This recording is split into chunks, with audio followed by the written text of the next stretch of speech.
Welcome back to another video of me explaining how the PTU handbook works, and today we're just going to talk more about Pokemons, as in like leveling up,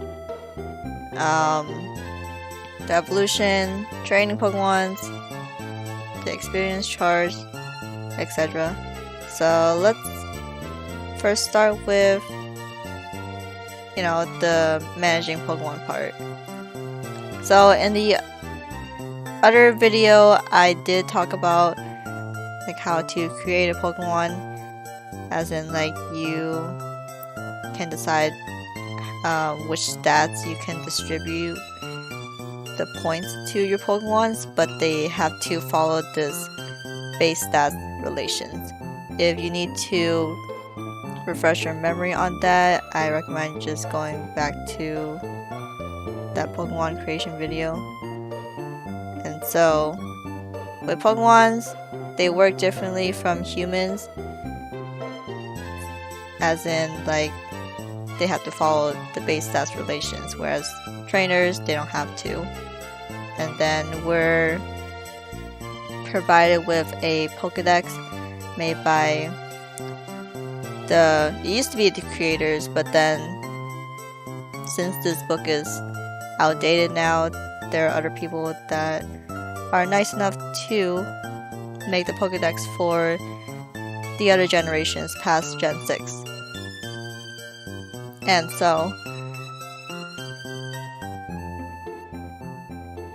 we have, this is just an example of like the possible stats that you can have on the same Pokemon. You see that there's 2 Charmanders here, and the allocated stats are distributed differently. However, it still shows that you still have to follow the base stats relations. So in both of the tables, you see that the speed stat is the highest, and so here it maintains that rule, where the speed stat is still the highest one. And then we have the nature chart.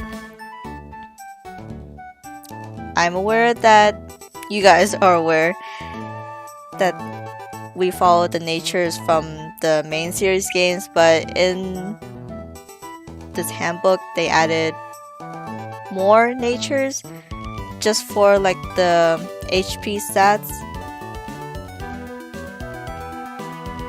And then we already know Pokemons have abilities, but Pokemons in D&D, they can have up to 3 abilities.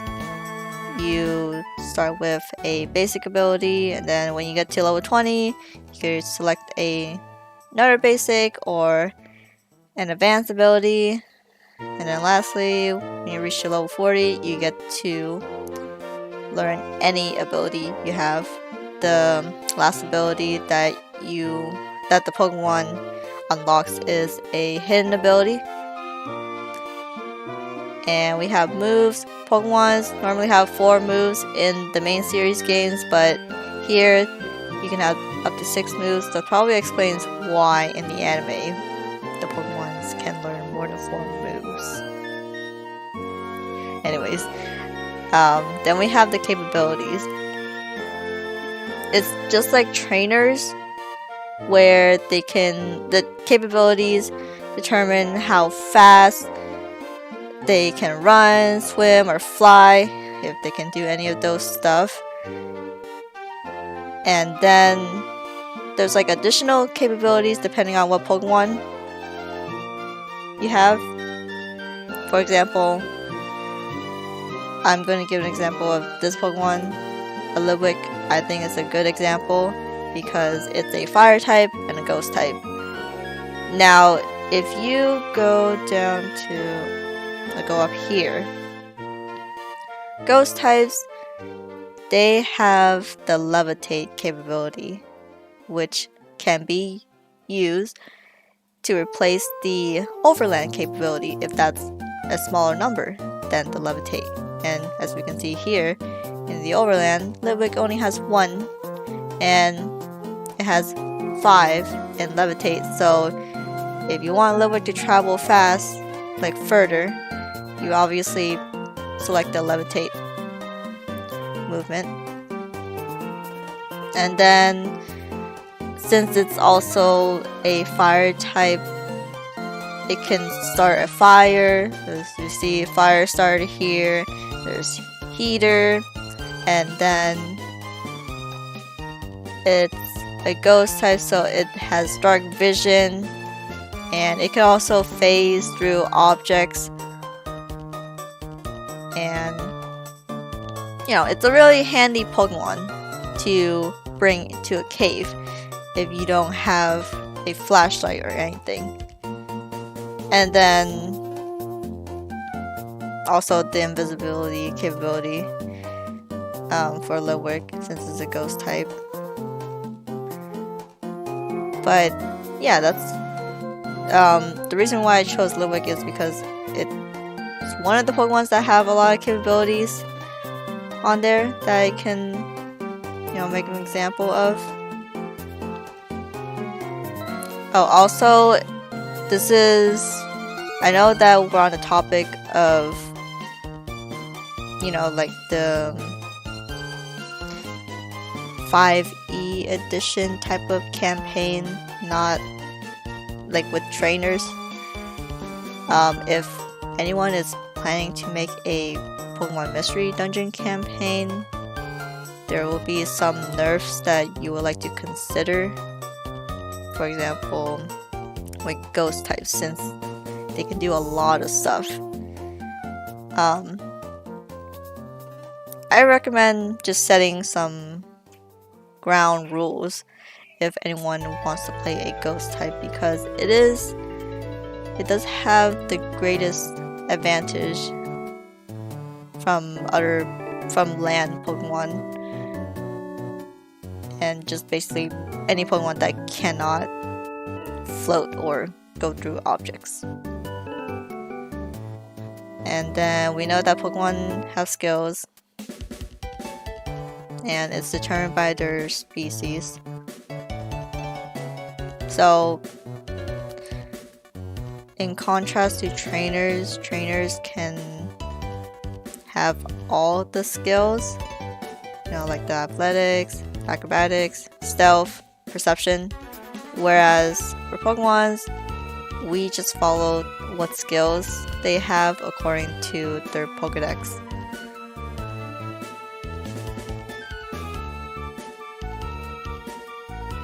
Okay. Now for the leveling up.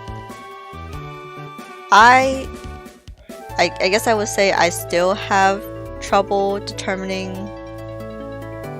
EXP for my players in the Rise of New Heroes campaign. And with level ups, you can choose 2 types of level ups. Like for trainers, you can give them milestones. You can also do that for Pokemons too, but I decided to just calculate the amount of EXP per Pokemon that the trainers Pokemons fought, or any quests that they completed or accomplished. And this is where this is the EXP chart that you have to follow. It looks complicated, but that's why you have to take a few minutes to just look at it and try to understand it. So basically, let's say that you start off with a level 5 Pokemon, and this number is actually the total amount of EXP the Pokemon needs in order to go up to the next level. In this case, level 6. So say that your Pokemon has never gone into a battle before or done any quests, and they defeated a Pokemon, and your game master tells you, okay, they earn 30 EXP. So now your Pokemon has 30 out of 40 EXP. And so it needs 10 more to level up to level 6. Say it defeats another Pokemon. You get another 30 EXP. So adding the 30 before and the 30 now, you have 60 EXP. Now this is the part that gets confusing. You think it would be, you know, like 60 out of 40, you level up, and so that means you level up twice because you have 60 XP now. So technically your Pokemon is now level 7.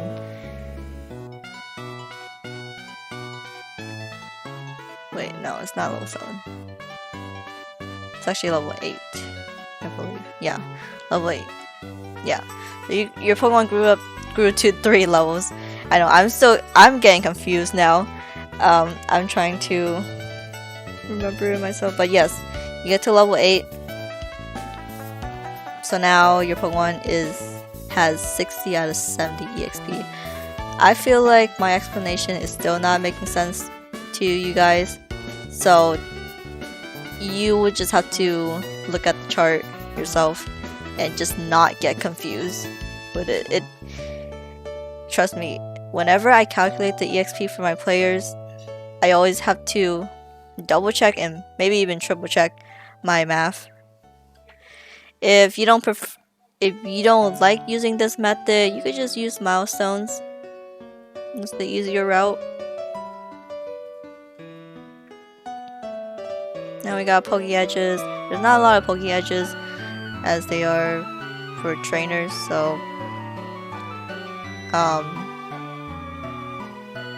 I feel like my players don't use a lot of the Pokéedges anyways, so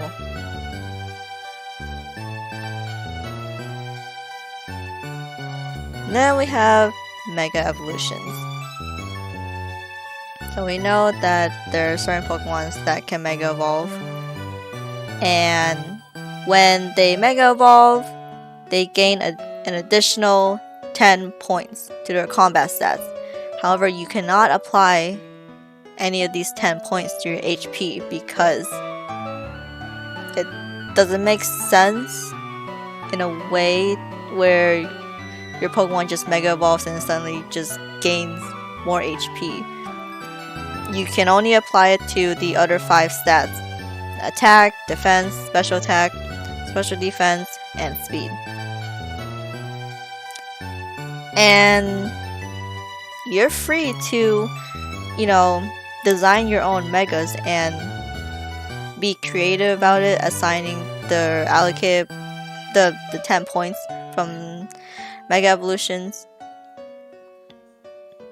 But for existing Pokemons, they already show it in the Pokédex, so it's like if I type in Gyarados.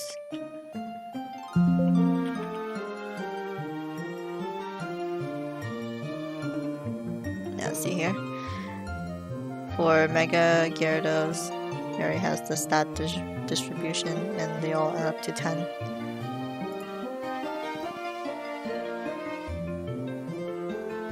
And then this is an example of a Pokemon build like I talked about with the Charmander. Okay, so we have loyalty here. So on average, every Pokemon starts off with a loyalty of 3, and it's possible that if you mistreat your Pokemon or they just dislike you, their loyalty will go down, and that means they would likely just ignore the trainers. At that point, you just gotta work hard and try to gain their loyalty back.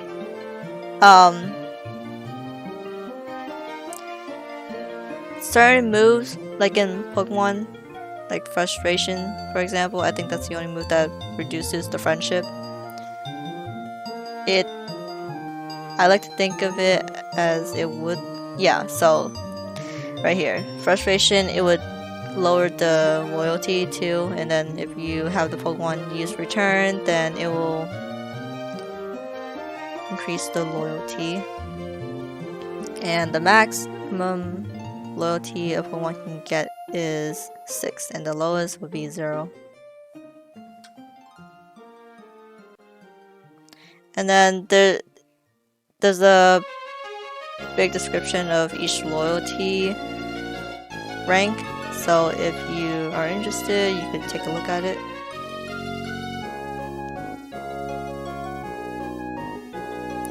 Breeding Pokemon.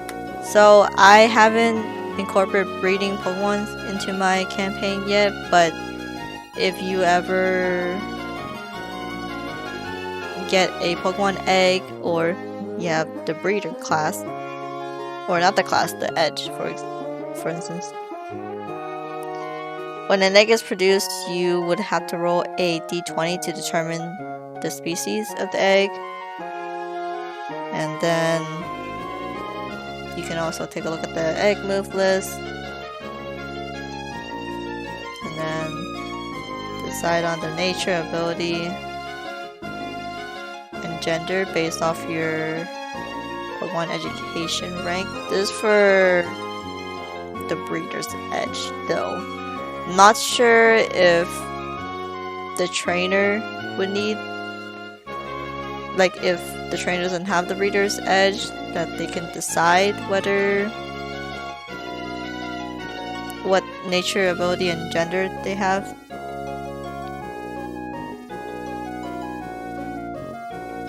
Okay, and then capturing Pokemon.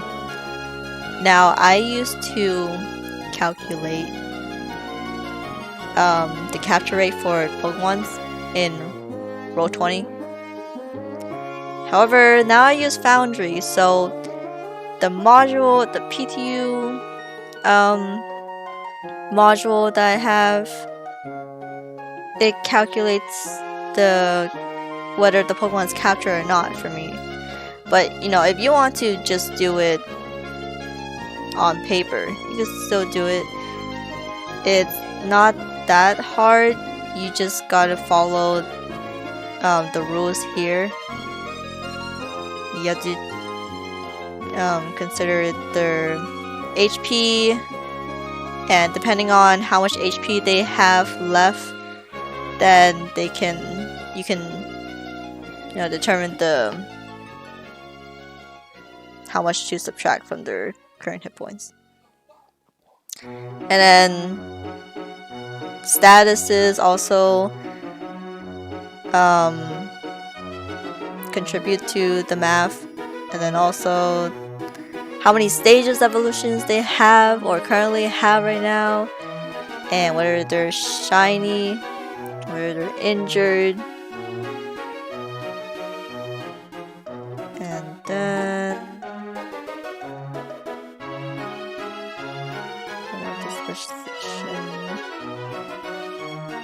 I haven't read that much about Pokemon disposition, but it just basically determines like whether the Pokemon is friendly or not friendly. I guess you can, I mean, it's mostly for just with wild Pokemons. If there's like a static encounter, then you can make them very hostile or very friendly depending on your mood. And then we have Pokemon fossils. There's not much to say about Pokemon fossils. You're just, reviving a fossil, and if you have the paleontologist edge, then you can create a fossil.